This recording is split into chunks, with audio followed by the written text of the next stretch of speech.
বৃহস্পতিবার বাংলাদেশ সময় রাত ৯টা থেকে ইন্টারনেট বিচ্ছিন্ন বাংলাদেশ।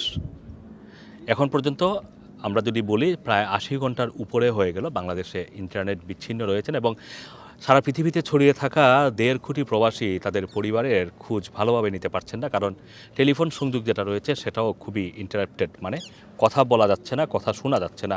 কখনো কখনো কিছু সময়ের জন্য লাইন পরিষ্কার হলেও সেই লাইন আবার জ্যাম হয়ে যাচ্ছে, কথা শোনা যাচ্ছে না। আজকে বাংলাদেশের তথ্য প্রযুক্তি প্রতিমন্ত্রীর জুনায়েদ পলক বলেছেন যে বাংলাদেশে এই সহিংসতার ঘটনায় যে ক্ষয়ক্ষতি হয়েছে এর মধ্যে ইন্টারনেটের সঞ্চালনের যে লাইনগুলো রয়েছে সেগুলো ক্ষয়ক্ষতি হয়েছে, সেগুলোকে সচল করতে তাদের বেশ সময় লাগবে এবং বাংলাদেশে যে 4G নেটওয়ার্কের নেটওয়ার্কের যে লাইনগুলো রয়েছে সেগুলো নাকি ক্ষতিগ্রস্ত হয়েছে এবং সেই কারণে বাংলাদেশ ইন্টারনেট বিচ্ছিন্ন রয়েছে বলে দাবি করেছেন পলক। এবং তারা বলছেন যে এইগুলোকে নিরবিচ্ছিন্ন সংযোগে নিয়ে আসার জন্য তারা কাজ করে যাচ্ছেন।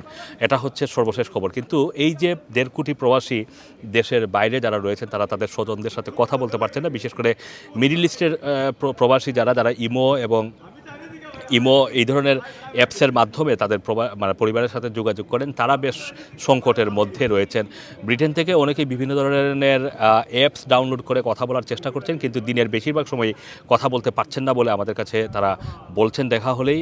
এর বাইরে ইউরোপের বিভিন্ন দেশ, আমেরিকা থেকেও আমরা মাঝে মধ্যে অনেকে আমাদেরকে ইনবক্সে বলছেন সরকারের পক্ষ থেকে কিন্তু বলা হচ্ছে যে সহিংসতার ঘটনায় এই ইন্টারনেট ক্ষতিগ্রস্ত হয়েছে। তবে প্রবাসীরা আবার অভিযোগ করছেন যাতে বাংলাদেশের ভিতরে যেই সহিংসতার ঘটনা ঘটছে সেটা যাতে বহির্বিশ্ব জানতে না পারে, সেই কারণেই হয়তো ইন্টারনেট সংযোগ বিচ্ছিন্ন করা হয়েছে।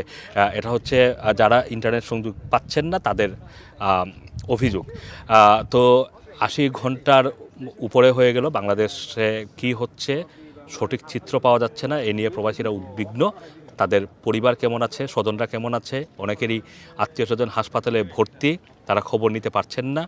অনেকেরই বাংলাদেশে ফ্লাইট করার কথা, তারা তাদের স্বজনদেরকে জানাতে পারছেন না যাদের ফ্লাইটটা ঠিকমতো বাংলাদেশে পৌঁছাবে কি পৌঁছাবে না।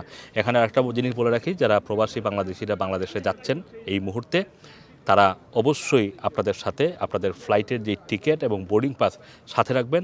এটাই আপনারা কারফিউ পাস হিসেবে ব্যবহার করতে পারবেন। Assam Masum, Rana TV, London.